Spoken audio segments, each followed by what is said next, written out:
Okay, welcome everybody back to the Freedom Podcast. We've got a super special guest today. It's been a long time coming for him to get on the podcast. I've been on his podcast a couple times, the Insight Times, and I'm super excited to welcome Jenkins Barker. Did I say your last name right? Yeah, you got it right. Okay, cool. So you are an author, a super talented author, by the way. I loved your book. I was just insanely impressed. Thank Author of you. the book Empathy. Please read this book. I absolutely was just beyond enthralled by that. You are a public speaker, fitness enthusiast. I love watching your fitness posts because Thank you. Thank every you. time I think about taking a day off from the gym, I see your post and I'm like, better pack my gym bag and out the doors. You've Right. definitely become an inspiration for me. And I hope Right. that many other people will get to experience all of your wisdom too. So without further ado, Mhm. Jenkins Barker, thank you so much for being here today. You're welcome. I appreciate being on the show. Yeah, we caught up. Gosh, it's been over a year, I think, maybe a year ago. Right. I was on your show, and Right. then Yeah. I was like, well, we got to do this. And then so I bought your book. Mhm. I, I love to read. I love books. Like if somebody wrote a book, buy their book. You're getting the Right. value of Right. somebody's life wisdom in a couple Right. hundred pages. Right. Like buy people's books. I honestly, I didn't know what to expect, but I was blown away by how eloquent, how beautifully written it is, your story, just how much your eyes have seen. I think a lot of people need to hear your story, and I'm really excited to have you on here. So, for those of us my audience who don't know you yet, Yeah. I think they're really going to appreciate you. So, can you just tell us like a little bit of background about yourself, where you came from, and just some backstory? Cool. Thank you, Adrian. I really appreciate being on the show here. And thank you so much for talking about empathy. Well, I'm from Liberia. Liberia is a small country in West Africa, about the size of Ohio, although the University of Florida. Now, I immigrated to the United States in 2014. That was September 2nd, 2014. So before coming here, I had gone to school in Liberia. I had studied biology and chemistry. And then I went to grad school. I did international relations. I was in law school for a year in Java. And then I moved over to the United States, where I've been living in a couple of places. Philadelphia for a while, moved to Los Angeles, and then came over to North Dakota for a while. So, as you said, I am an author, I am a fitness enthusiast, and then I run a show called Insight Times, which of course you've been very, very inspiring on the show, bring you over and following up with your activities have been a great gain for my audience. Basically, it's me. I know from just like following, for me personally, from following your content, like you're very active, your fitness is always pushing people to the next level. And I think that that's so important, because I'm sure you have role models too that you looked up to and you're like, wow, I want to achieve that too. Mm. But so Yeah. when people see you and what you're accomplishing with your fitness goals, that's super inspiring. So I love that. But Uh, what I didn't know anything about your backstory. Like I didn't know, what you'd gone through like as a child and like experiencing, the unrest in your country. And like that's right. something that I mean, your whole book is about, obviously the title's empathy, but it's also about like diversity and inclusion, and Yeah. you touch on like the struggle between races, and actually talk about, I love how you frame it, that you focus on the loving element of hmm humanity. You hmm focus on what connects us, Right. versus I think there's a lot of like political gain to benefit from keeping us divided. Right. And I love how your book talks about like what brings us together, but I never would have known about your backstory. Can you tell us like how it was for you, what you like, some things you experienced growing up in West Yeah. Africa? Yeah. So Liberia, as I told you, is a very little country in Hmm. Africa that is the only country in Africa that directly came from the United States. So this country has a connection. It has a historical connection to the United States. It was actually funded by the United States, but it was not a direct act of Congress, and it was not colonized by America. So no one should get this confused. It was not a colony as the British or French had, Got it. but influential politicians in America had wanted for a small country to be founded in Africa where free slaves can be returned to. So that's how in 1822, a contract called the Ducal Contract purchased land in Liberia, and then that state came about. We've had a connection to American history for quite a long time. And then there was a civil war in Liberia. I don't want to take you back into how it happened, but if the audience is patient, I will just give a very short light on that, how it happened. So Liberia was ruled by former slaves, I would say, who have returned and settled. They had ruled the country for 100 years, a little more than that. And then when they went there, they met a group of natives, Black Africans who were already inhabiting the land. Mm-hmm. So these Africans could not have a say in the Liberian government. And then that accumulated a tension until after 100 years of African American rule or former slaves rule, Liberia went to a civil war, and that was devastating for 14 years. So I was born in the late 80s, and by the time we had this civil war in 1990, I was really very young, and I was on my mommy's back, in fact, and we went into exile. So we had a country called Guinea, which borders Liberia, and that was not really far from where I lived. So we were lucky to have just crossed over to another country. And I did not experience the civil war in my country, but I experienced the impact of leaving your country as a refugee, Right. going to another country when you are not prepared for that kind of lifestyle. Well, stop. My dad couldn't go with us because it was not safe for men to go across. Kids could go, male kids could go across, children Mm-hmm. could go. But my mother went through a lot. And then my other siblings went through a lot. When I grew up in exile, by the time I was smart enough to understand what war was, by the time in Liberia, and going through so many things that have happened, going through hunger, going through pestilence, and surviving and seeing people die around me as a kid, I got the understanding that everywhere in this world has problem. And in the midst of this problem, people who truly connect to others have performed well and they've impacted the world. So they connected every situation I've seen, every case that I observed when I was a kid. And I'll tell you one thing, I'm very observant. Anybody who writes observes a lot. So every experience I had in Guinea, I understood that those who were good, those who went beyond the bounds of you being a Liberian or a Guinean, and try to offer heavy hands to everybody equally, were Mm-hmm. doing that out of empathy. So I developed that idea from there. And then when we returned to Liberia after the Civil War, things were happening. There was recriminations. People killed each other. And in fact, for the fact that we Liberians had gone to war against each other, that was brutal. I mean, this Civil War killed more than 200,000 people, and the population was only 2.5 million at a time. Wow. Now, people slaughtered each other. Pregnant women were killed. They just opened their stomach and take babies out. And that was being wicked, right? So Right.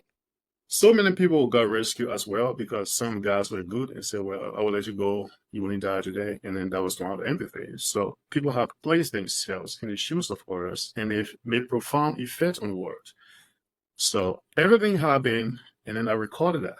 When I moved to the United States in 2014, when I got here and I saw a crisis as well, the crisis here had not been the Civil War. The United States had her own Civil War in 1860, from 1860 to 1865. And then after Reconstruction, there were so many rules and laws that were against black and all that. And then people have struggled through that, people have fought it, and then we've come to certain points where, for some reason, social injustice will continue. But my message based on what I observed in Africa and based on the extensive study I've done, is every human habitat on Earth has a problem.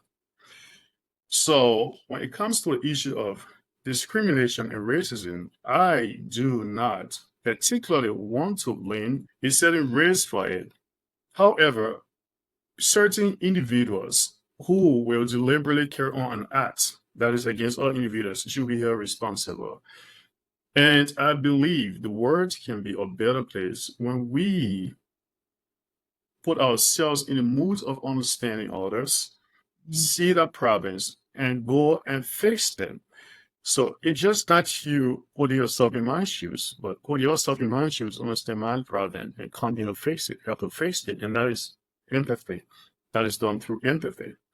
So I decided to do a research in the situation in the United States as well. After I've researched Africa and Europe, where there are crises, I researched the problem in America, and I came up with a conclusion of findings, not just a conclusion based on what I think. It was not opinionated. It was based on findings. Right. Yeah, I came to understand that despite all of the ills that are going on against blacks in America, there have been certain white people that have also stood up for them. So if you see the subtitle of my book, it says a mini profile of white people sacrifice for equity. Yeah. There's a little subtitle there. And then, as I said, it was not an opinion. Well, I decided to give facts that are presented in that book that someone could also read. So if we live in a single sphere of contact, we all are humans who live in this habitat, and then Mm, there's crisis. We've understood that people have gone beyond race to take different positions to also help those who have been oppressed.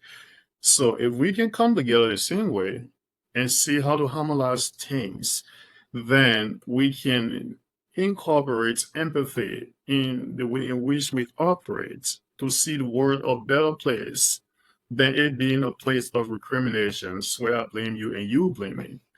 And mm, my reason for saying that is that there have been crises everywhere in the world. Where I came from, there was crisis. People kill each other. In this right. place, there has been crisis. People have killed each other, and it happens in Europe.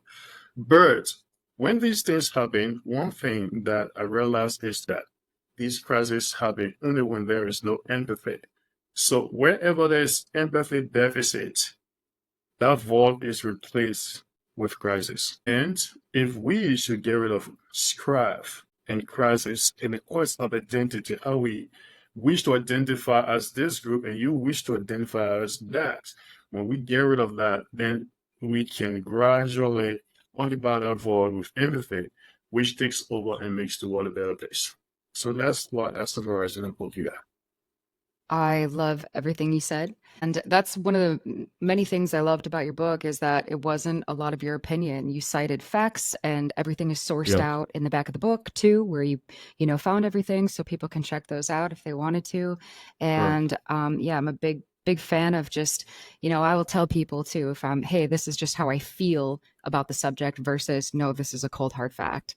right, And I love that you deal in facts and um it's just such a beautiful sentiment too. And I think that, where we're at now, it's such a pivotal point where people have to start making those decisions to enlighten themselves and choose to move forward through the love. And it's right. something I practice just on a really small scale in my life is when something bothers me, whatever it is, I just start saying like, I love it. I love them. I love, if my neighbor pisses me off, I'm just like, I love them.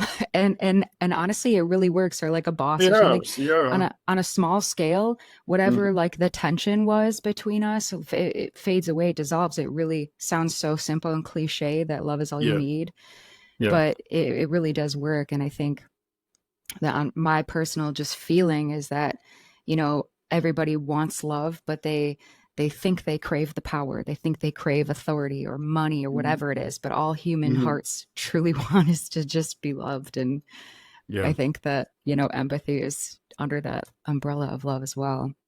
Right. So what do you think? Obviously, there's a lot going on like in our country, with the political divide, and people love to use like the race baiting as, I've been called a racist by so many people, particularly the left, and I'm just like, what? I mean, it's just the people who use that as, to defame and shame somebody, and I don't even think they know what they're saying. And Yeah. I mean, what's your opinion as somebody who has moved here as an outsider, and you come in and you've experienced living all over the country, in rural parts of the country too, where they say that most racism occurs? What is your opinion? Do you experience racism in America? Do you think that that's our main problem, like everybody says? Yeah. So now this is a situation right here. As I said, empathy, you will have the issue of race going on everywhere in the world. It Right. happens in Europe, it happens in Africa, and it happens here in America. So the problem we face is not actual racism, it's the issue of identity. Mm, So we are identifying, we are creating subsets of the human race, specific interests that we identify with. And if you're not a part of that subset, we tend to go against you. mhm. So yeah, that's what's happening. Our quest for identity is creating problem right here. And if it is just the complexion of your skin, then it does not support crises that happen in countries with a single race where it is Right. each other. An example will be the Rwandan genocide, the swiftest killing in history, having black people Yeah. kill each other, really. And some of my friends who are intelligent were telling me, well, this was caused by foreigners. They came and said we should kill each other. But if I tell you kill your brother and you kill your brother, I mean you kill your brother. It's not me. I That's mean on you. Yeah. you are an intelligent human being. You can't put a blame on someone by saying that. You really perform the act. Right. And Exactly. they were not of different colors or complexion. Right. So But that that thing went on, right? So right. it was a strife of identity. They were trying to identify with separate groups. In Mm, America, when the Irish came here, there was a great hunger in Ireland. And then there was a massive immigration from Ireland to the United States. When the Irish came here, they were not treated well. mm-mm. And they were not black or Chinese, but they were also white people. Right. However, the protesting of White America said that the Irish who have predominantly Catholic background were coming to take over that country. And then they created a situation of identity that, okay, we identify ourselves as protesters and you are Catholics. We will treat you as foreigners and you got to go back to Ireland. Right. So that crisis went on from time to time. It was white people going against white people. They had the same complexions. The issue of race is considered on a general basis, but the real underlying factor is the quest of identity. It's so And you know true. why? You were considering to come on your show because you are trying to dissolve the issue of identity to say, hey, come over here and talk. Yeah. I'm not giving you money for what you're doing, but you've chosen to support or promote my book. That is okay. You got a message in here. My audience has to get it. So what you created is that you've come in my shoes. He needs an outreach, and then I can do this for him. And then that very act is the out of empathy. So you've dissolved the issue of identity, and then you've filled involved with empathy, and then we both are flowing. So the crisis in America is not essentially the issue of different complexions. It's the issue of identity, which we gotta overcome. And that is the same thing in Africa. That is the same thing in Europe. And that's what's going on in the world. Our quest for identity is splitting people apart. That's causing tension. It's really not about complexion. I love that. I mean, it's so perfectly put, and it makes perfect sense. Like when you talk about that, it's really like getting to the root and the marrow of what the true issue is, because we mask it a lot with calling it and labeling it many other things. And getting to the root is all conflict is, the idea of separation, that we're not all Right. one Right. consciousness. And so the toughest question of all, how do we achieve that? I mean, no one loves utopian thinking more than I do. I'm a dreamer. I love the idea of love and coming together. And yes, I would love to just hug and love everybody and make sure everyone was living their life purpose and stuff. But like on an individual level, like what would you give as advice to somebody just on a person, something they can control in their everyday life? Like how do we move forward with that? Or Yeah. how are you So, moving forward with that, I guess? yeah. So, Adrian, It's a this is tough like, question. Yeah. yeah, yeah, You want to just solve the world's problems while we're at it on the podcast? Yeah. yeah. No big deal. That's interesting. Well, thank you. And then I believe that if you really have gone through everything I've said, and then the complement of that book that talks about strife, and Mm, then you will also come to a part of that book that talks about people who have come in with empathetic mind. What have they used? The master key use was to listen to people. And then mm, if you really listen to people, you are able to get into that spirit and understand what I mean. Just listen. At first, it will sound irritating to you. Certain things will be said that you just don't agree with. But listen, even if you listen to your most vicious critic, there is something that will say that makes sense. mhm, And if you are pretty much wise, then you're able to act on it. You can take off. If you don't want to take everything, that's cool. But certain things will be there, or a single point will be there that will make sense to you, that might be able to change your life. mm, So at times, things will sound ludicrous. They will make sense to us. You will say that they sound offensive because we've been nurtured into a belief system that will automatically reject certain things brought to our attention. mm, But if you listen, you are able to analyze what someone is saying, then you're able to connect with that spirit. And you can go deep within them and be able to fit in their shoes. But if you really create a barrier that is critical and you don't listen to what you might turn to be absolute foolishness or something that is against your belief system, and you just cannot listen to it, then you are not able to really sit in the shoes of the person, stay in the shoes of the person, fit in the shoes of the person, and have empathy. So if you cannot have empathy, then you can't really have love because there is mm. no way you can define love to be something out of empathy.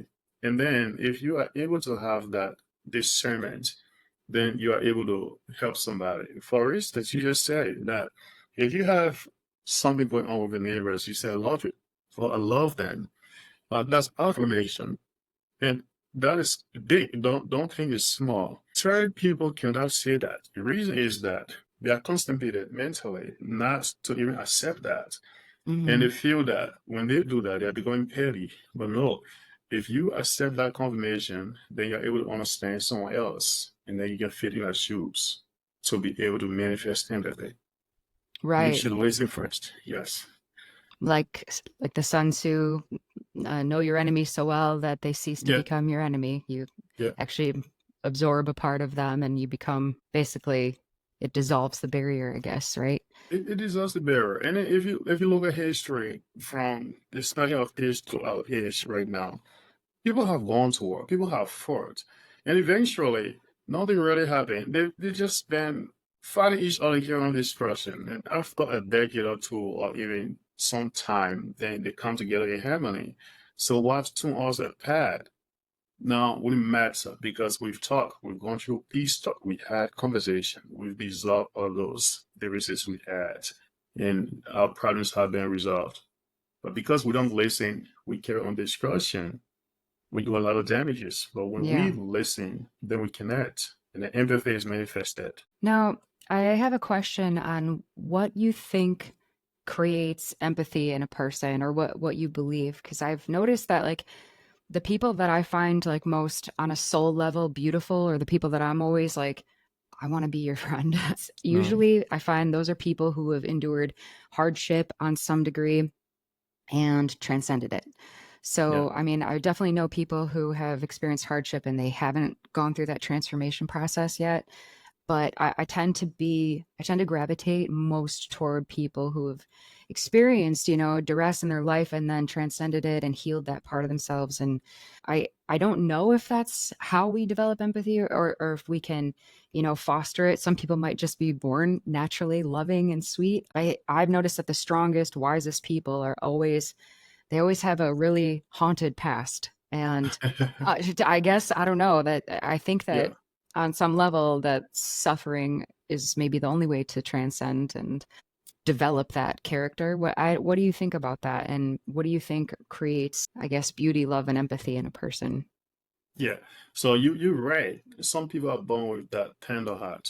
There are certain people that you don't tell them, hey, like those who have kids, there are certain children that will perform differently than the others will do something else.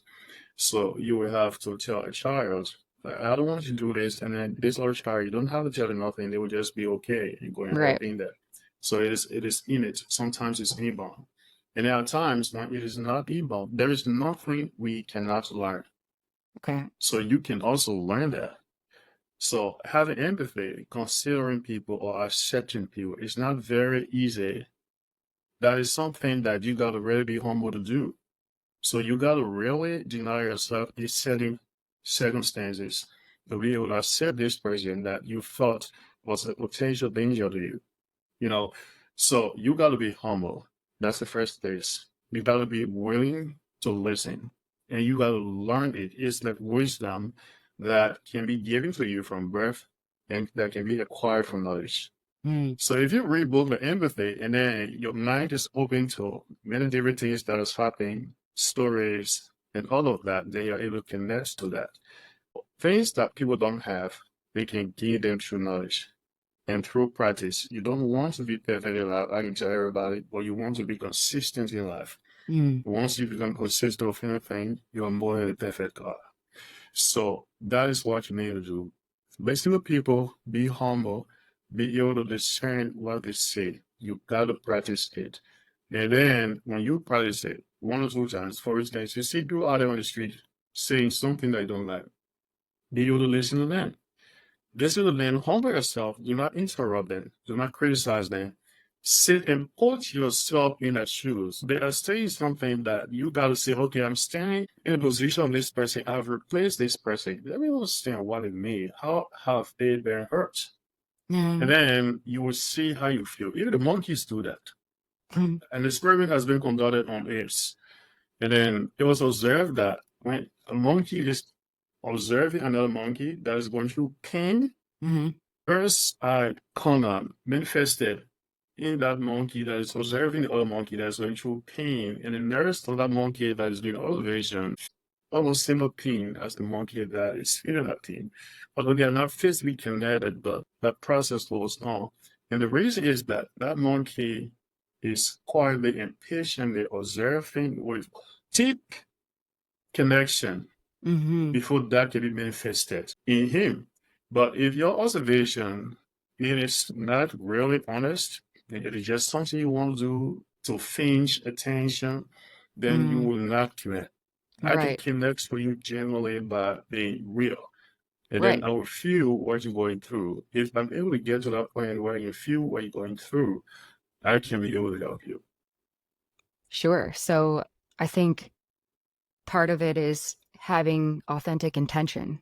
Like Right. my intention is genuinely to be present. It's Yeah. the intention and desire to learn, to grow. And so I think, yeah, it's so, I don't know. My friends have asked me this question many times, like, well, how, aren't you angry about what's going on and stuff? Or don't you worry? And I'm like, well, I mean, I just choose not to live in fear. Like I choose not to live in suffering and agony every day. Like, yeah, I'm sure you can always find Mm-hmm. reasons to be pissed off, right? Or you Mm-hmm. could find reasons to celebrate and find Mm-hmm. reasons to You love you one you're another. right. Don't live in Just fear.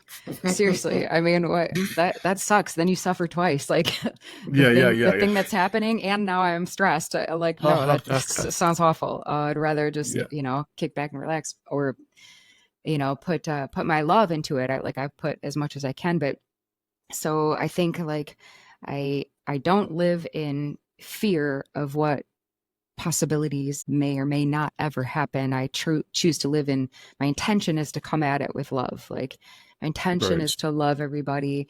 Not everyone's going to dig my vibe. That's okay. Like they don't Right. have to.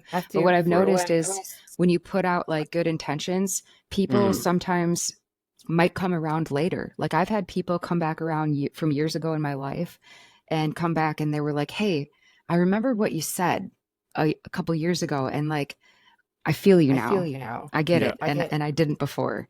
So right, I think as long as we choose to have like the intention of love, it can dismantle and disarm a situation where if yeah, people are really heated and really intense, you can tell when someone's like coming at you, But if you come in like, okay, and you have soft eyes, like you said, and you humble yourself and all right, like I may not understand your position 100%, but I'm willing to listen. Like I'm willing to learn and to feel that. And once I've noticed people feel heard, it actually like dissolves and dissipates so much of their frustration. And I've right, noticed that a lot of like people's, especially, the past couple years, people feel like they can't get their point of view across. So they right, they almost start like yelling at. And if you're right. just like, hey, it's okay. It's okay. yeah, You're safe here. I'm not here to hurt you. So I think for me, just like I'm always trying to like say less and just right, and bring the vibe, right. just a smile is really all you need. I think people can That is it. That is people it. You're can right. discern like when you're there for them. Like I hope people know like I'm just chill. I'm not going to hurt you. You know what I mean? So That's right. I think like I think the whole world needs to just um, take a breather. I think You're right. there's been a lot, and I don't know about you, but I feel that way. Like I feel a huge shift happening in humanity for the better. I feel like people are kind of waking up in like a consciousness spiritual way, and they're Right, realizing like I don't want to be angry and screaming at my neighbors anymore, and Right, the right. fighting causes me pain inside. Like it it hurts to be does. angry. I don't You're want to holding carry back. this. Hmm. I'm It's like, this hard. It's hard. And it's not anything that is benefiting the world because, as I told you earlier, and as you know, we've been fighting. We've gone through World War One, World War Two, and then if you come about and say, "Why did you fight? Why did you guys fight?" Travel things. They really don't matter. It just someone got so pompous, angry, and so proud, and began to scream and order the military to move and do this and do that, and destruction went on. And after that, we came together and rebuild. So that is not solving the problem. There is mm, no problem in this world that can be resolved. We are too complicated mentally not to be able to resolve any problem. But our problem has been just what you said. We are screaming at each other because we are too proud. mm, And then if you have that belief system where you are so proud and feel so indispensable, then you're not able to listen. You cannot calm down. You are always violent, aggressive, and then your ego is hot because you cannot accept others. You pretty much are just up. So people now will smile and say, I cannot scream at you. As you said, I cannot just scream at my neighbor. Well, I would take it easy. There's a way I can understand it. I don't even want to carry this in my heart. It's not good for me. The poison is killing me than anything else. It's like an acid. It destroys the container the opposite than whatever it is kept against. So you don't want that. You can live well, and then you can bring great improvement to this world through empathy, through understanding, through love, then raging, then being proud, or then carry on recriminations. Learn to listen. Learn to be humble. If you are humble, you can achieve anything you want. Sadly, our society really feels that sometimes you gotta be aggressive and quick. It is teaching people to some extent not to be patient. It is teaching people to quit, to leave, to do this and do that because they can't withstand this kind of situation. You have some instances where you talk to friends and after 2 years they came back to you and say, I remember what you told me. Yeah, they really just didn't quit, but at that point, maybe that ego was hard, they could not accept. It was repelling everything you told them, but the fact was in their mind. And then after they give it a thorough thought, they gotta come back to you and say, hey, you're not yet. Stop that spitting. You just said spitting. It was okay. That's how people are. So we should be able to humble ourselves to some extent. That does not mean that you're defeating yourself. It doesn't mean that you're a coward. You, no. yeah, that's what people think. You're a coward. You're this, that. You say a lot of things. Humble yourself. Understand people, and equip yourself with knowledge. Ignorance will cause more destruction to us. Be experienced. You don't need to go to Africa like me to have the experience. You don't need to go to Europe as I did. All you need to do is that read about these things. Go after things that are objective. Okay, go through them and see what you can put together in your lives to improve you. You don't need to bring it from birth. You can acquire that. You can learn that. And if you don't mind, you can learn anything. Mm. Yes. Yeah, I think, I mean, like you said, it doesn't make you a coward when you acquiesce to that feeling, Yes. that space. It actually, I think it's the total opposite. I think it shows an incredibly high IQ, an emotional, EQ too, to be able to discern. It takes an incredible amount of self-restraint and inner Yeah. wisdom to be able to just sit back and allow somebody else to do what they have to do and know that you don't have to react to that. I Right. mean, it takes zero intellect or skill to violently, react to somebody, to hurt someone or to fly off the handle or scream at somebody. Like that is very low IQ. It takes nothing. It's difficult when somebody is having an extreme reaction to take a step back and analyze and go within and check yourself. Like that's hard to do. So yeah, I commend people. I mean, that's a hero who can do that and not react, and to really, have that control over their own emotional, wheelhouse. So highly commendable. Right. And that's what we need more of. And I think that it seems to me that the people like the extreme, political subgroups in our culture right now in America, I think that when people get so wrapped up in the identity politics and the identity, like you said, the subgroups, they get so wrapped up in their ego. And a lot of people that were just well-meaning ended up so far from where they started. It's almost like they don't even know who they are anymore. And they've gotten so carried away with this emotion rather than asking themselves, like, what am I actually doing here? What am I accomplishing? Because we're not moving forward. Like, none of the very emotional either side is moving forward. So I think as a culture, as a society, we just need to come back together and just breathe and chill and listen to some music. Yeah, that's it. We got to come back together and just get rid of this whole identity issue. We just sit on the table, have conversation. We can have fun together and make a move together. And then just start have cause all destruction, but just country in the world. Then anything else. The quest for identity will make me to identify with this group and then oppose this group. The quest of identity was the same issue with the mafia in America, the five families in New York, who's the militia. That was Italian stuff. We are Italians, and this is our thing. So that's why we're going to do whatever we want to do. We will do it. If you're not a part of us, you cannot do this. And then they cause havoc and devastation against all the people that they thought were not a part of that.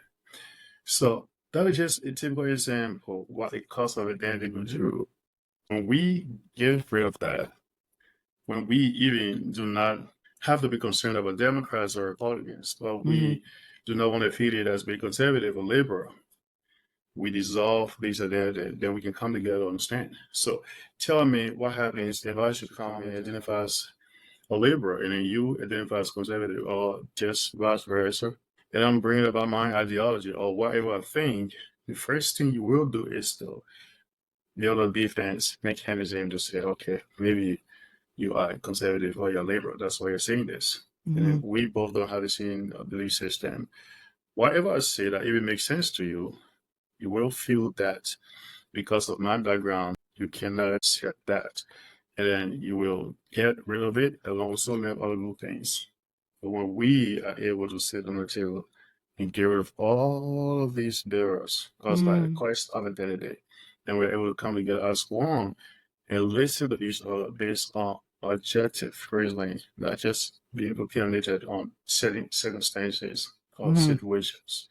And that makes us better people, it puts us in better position to live in a better world. That is how it's 100%. And it's so, it's so dangerous when people label other people because they feel empowered to, they don't care if they hurt you because they don't see you as a human being. Like, I can do whatever I want to her because she's a conservative. So if you do this and that, then I can I can hurt you and you deserve it. Like, Yeah. I mean, I won't go into details, but I've had people say horrible things to me. Like I've had people say I deserve to be shot in the head, like because, Yeah. and I'm not even like super, I'm just like, wow, this is crazy. You feel empowered to say that to a human being because you think think differently than you. That's crazy. Like, It's so dangerous. it dehumanizes people, like, and it makes it Oh yeah. okay for them to not treat you like a human being. Like, and I'm sure Thank you for that word. that's Jen, probably the basis for every war throughout history, right? Because they don't oh see yeah, you as a human yeah. being. You're an object, so I can hurt you because you deserve it because you're not a human. Like, Yeah. to me, in my eyes or whatever, that's Yeah. dangerous. I mean, geez, just we need to That's what listen it to some does. Bob Marley and chill. One Yeah. love. We need to come together and like, We should do it. wow, So anything that dehumanizes another person can make that person to be slaughtered without sympathy. yeah, Because the others will feel that that is not even a human being. They can be treated in a kind of ways, so they deserve everything that is going against them right now. yeah, That's why red race that are dangerous, and then any path that dehumanizes someone should not be encouraged because that has been a source of conflict, especially civil conflicts in many, many countries. mm-hmm, Certain people have been considered to be subhumans, yeah, technically subhumans. And then people have encouraged and audience to watch them being slaughtered without intervening because they thought of them to be a danger to society.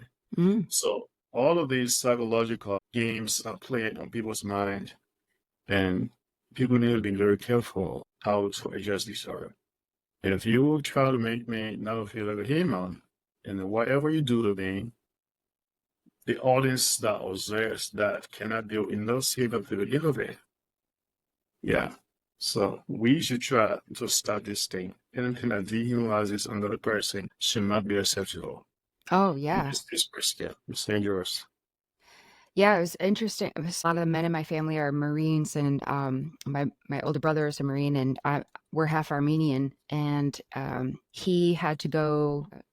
He was stationed in Turkey for a while, Yeah. and he had to Yeah. defend the Turkish people. And for people who don't know, the Armenian Holocaust, there's always been a lot of civil tension between the Armenians and the Turks, and I mean it's still happening to this day. But it was really interesting because he was experiencing like how beautiful like the people were, not on a separation level, but Yeah. in Turkey, like he was there defending them as a United States soldier, and like he experienced like the beauty of the culture too, and the empathy from like the townspeople in Turkey. And like we've Yeah. only been told horror stories about how much they hate us and hate Right. Armenians, and like he experienced something totally different when he went there. So it was Mhm. a really neat experience for him, and something that was cool for him to share with our family, because we have this Yeah. long, like any, whatever your heritage is, like you all know the stories that you grew up, your Yeah. grandparents told us and stuff. So Mhm. yeah, it's just another example of like when you experience something and you experience like the truth about human beings, which I believe are innately good and beautiful.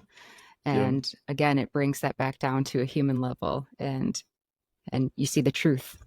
And the Yeah. truth is always, when you get to the root of it, the truth of Yeah. human beings, I think, is love. So, That's the beauty of diversity. Like, I love your hair because of how it is.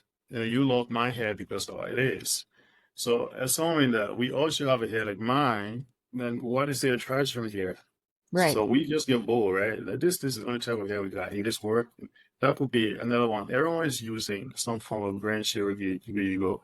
And there is nothing mixed there. So the beauty of diversity is really what makes the world an attractive area.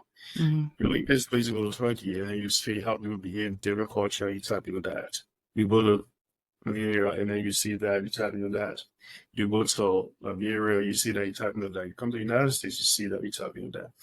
And then you will see how the world will flourish, and many different ideas blend together to improve human civilization. So the beauty of diversity should be our concern because that overcomes the quest of identity. It brings us together other than holding out the barriers that will split us apart and that Hmm. will cause more discussion.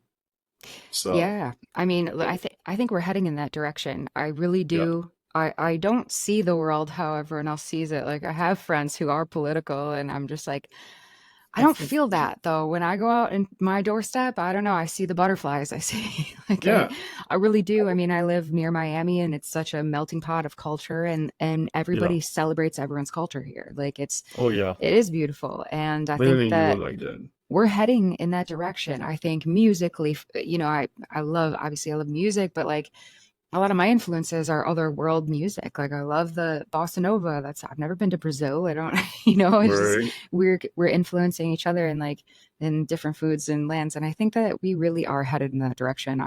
I don't see the doom and gloom. I think whatever is being exposed right now has always been there. And I think it looks scary because we're finally like lifting up the rock and looking under there. But I Yeah. think it's always been there, and it's time now to start shining the light on it and exposing it so we can dissolve it, you know? Right. Right. And like, let's move forward. I think there's just a way more to life than fighting and worrying about, you know, what your neighbor's doing. I don't know. It's just not, It, there's just so much more to live for than that. it does not have at all the fact. It does not No, have this discretion, and you cannot derive pain for it, but it you is cannot. painful. it is. Uh, It is. it hurts me like when I allow myself to become upset because no one can make me upset. I allow myself to become upset, right? So when I Hmm. allow myself to become flustered or something, like I feel that for hours and sometimes days I'll be thinking about something.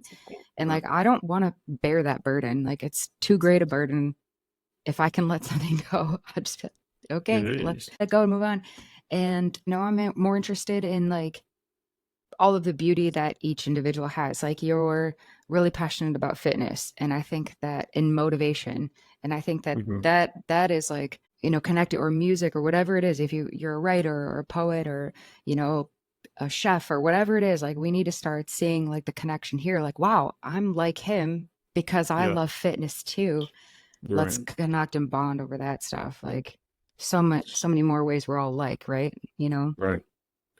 And that's just how it's been for quite a time now. But to follow up with you, following up, yeah, my page and saying those wise words and things you say, I've been encouraged pretty much because what I feel the source of these words have been thorough studies as usual and research as usual. And it's not just like going on social media and getting all the wisdom from that, from people who themselves are going through specific trauma and can't come about with anything objective. They would just say whatever they want to say, and then you get your wisdom from that. But your own have been based on experience and coming out with very clear points and things that are so helpful to everyone. And then you are also being able to be your music, reaching out to the world through that, which is very, very cool and very, very important. So if people are getting themselves involved in things that are positive, pretty much concerned about people that are not them, other people that wish to help, to make them think better, or make them feel better, or expose their minds to things that they need to hear, then we will see how there will be a massive transformation. Though the world is going ahead, it's moving forward, and we see that certain things are still holding us back. But there will be a massive transformation that will be even faster than the time we should wait for to be manifested. So people got to get involved. We got to get involved. We got to study and we got to stand out. You Yeah, cannot let a candle and cover a bowl. You just that's a stay in your great. own head. You gotta come out. You gotta come out through podcasts. You gotta come out through music. You gotta come out through writing. You gotta be friends that work through fitness. You gotta do all you can.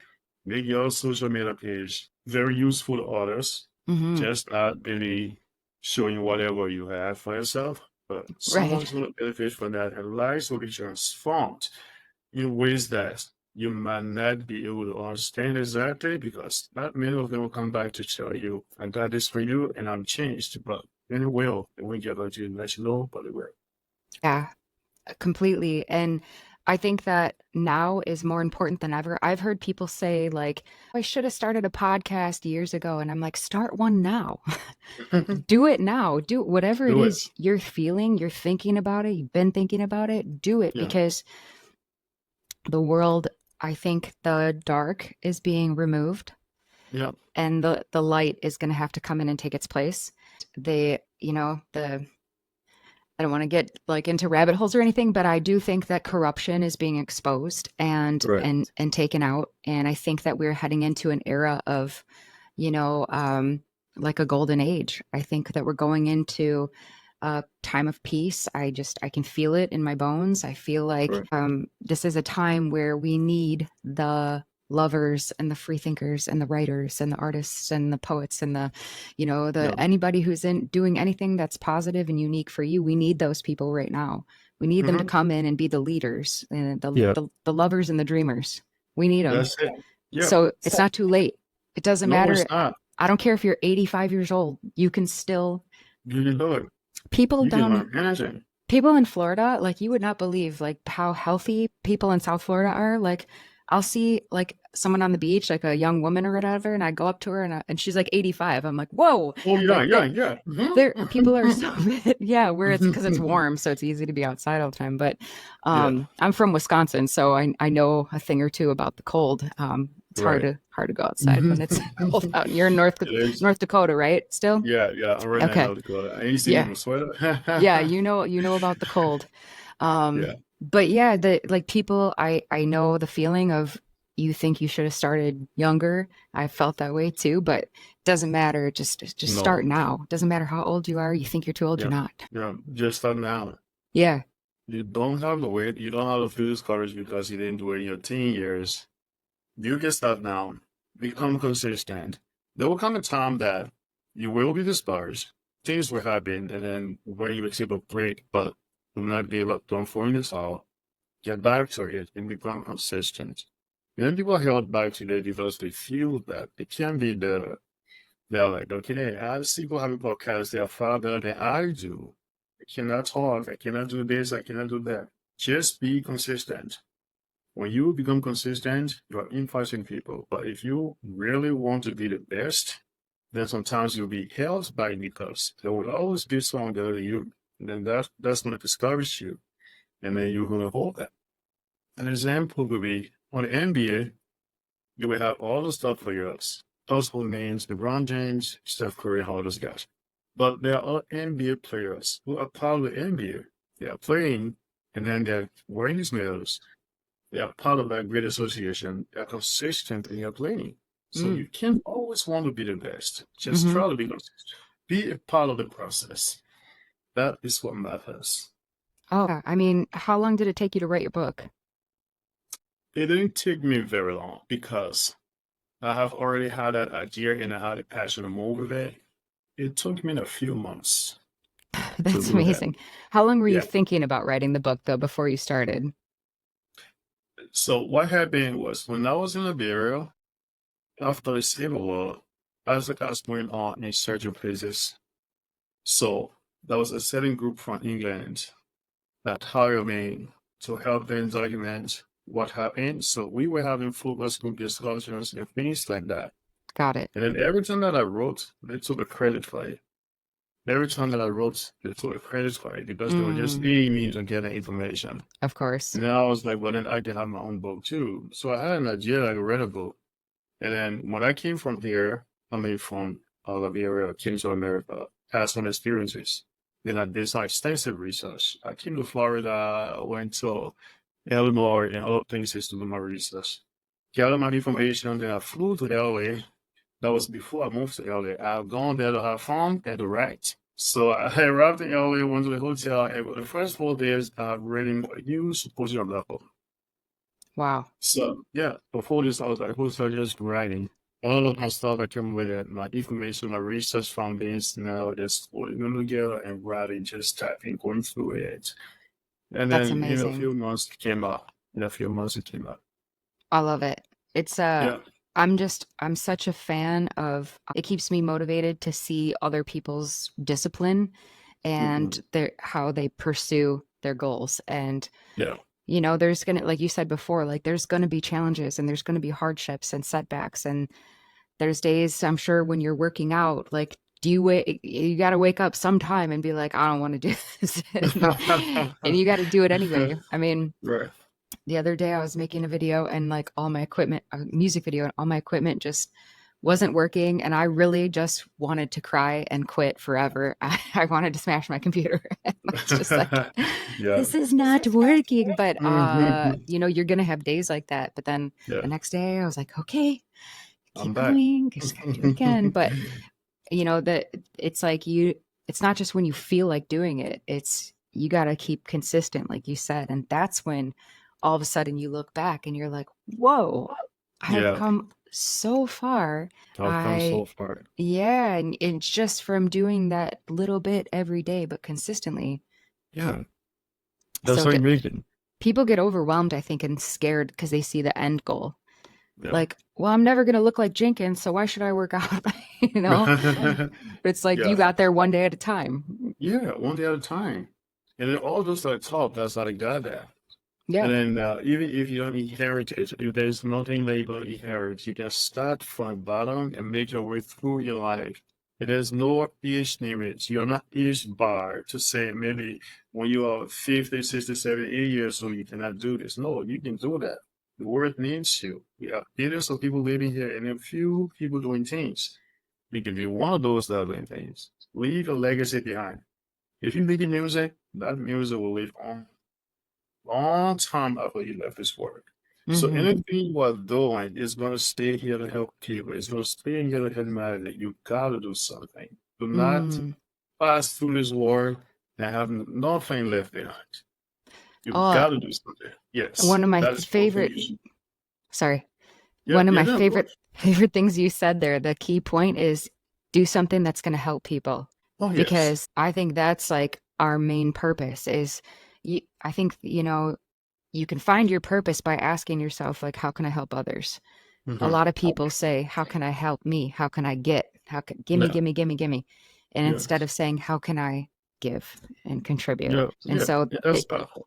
your purpose will always be helping people. It's what it should be. That's how you get recognition in this world. That's how you get respect, and that's how you are truly loved because you are doing things for other people and not just for you. And when people realize that, then they are totally absorbed in what you do, and then they're pretty much just concerned about you than anything else because there is a certain situation that will arise, and then someone will be devastated mentally or even physically, where they will have to come browsing through Instagram, come to your podcast, and listen to you. Certain things will be shared that will help them. They will never forget that moment. They will pass back over from one point to another. And that alone is wealth. You don't need to have the physical cash, but you are enriching people's minds and people's life. Mm. For the point to understand that you yourself, you say they enjoy it because you are fulfilling your life and your dreams by reaching other people and helping them as you've thought in your mind. And that is actually happening. So that satisfaction alone is more than what people call physical wealth and Absolutely. how they all just want to be selfish and wealthy and having everything all for themselves. Yeah, and what they don't realize is helping others is actually it's only way that the true rewards do come. Like I've learned that once I started trusting first myself, but bigger than that, like the universe or a higher power greater than myself, I've learned that everything else is easy. I've learned It that is.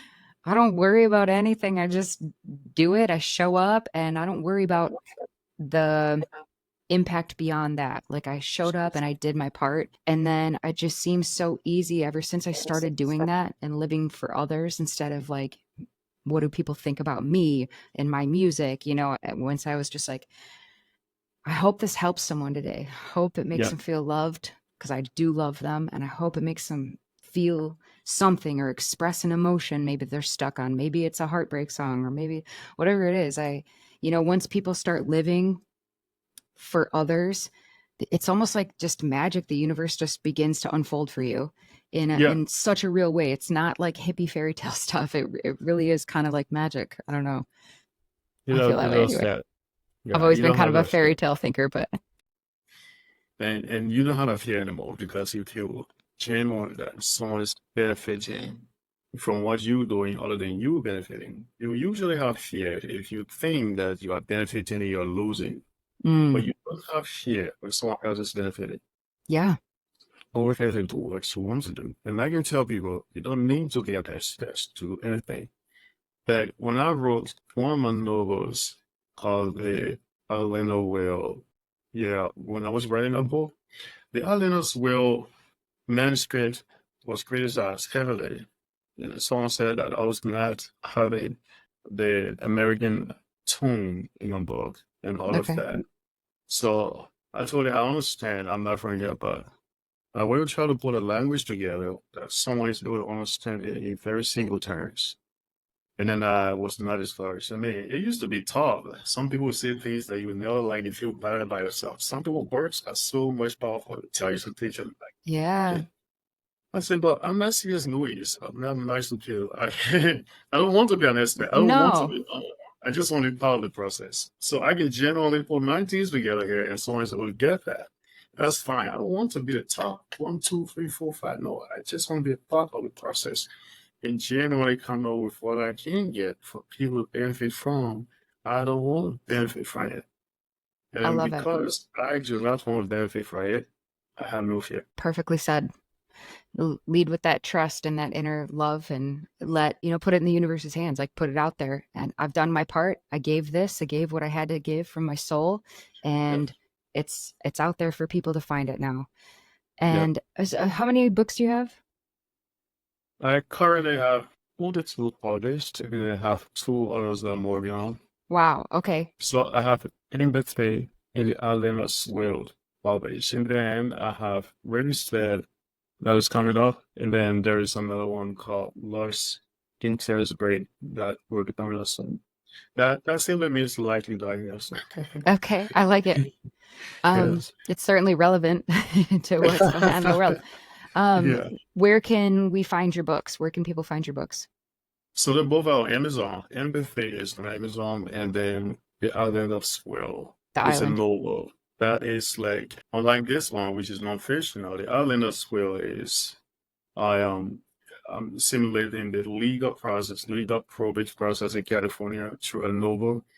And then, yeah, so that is also on Amazon, The Island of Swirl. The Island. Okay. Cool. So both on Amazon.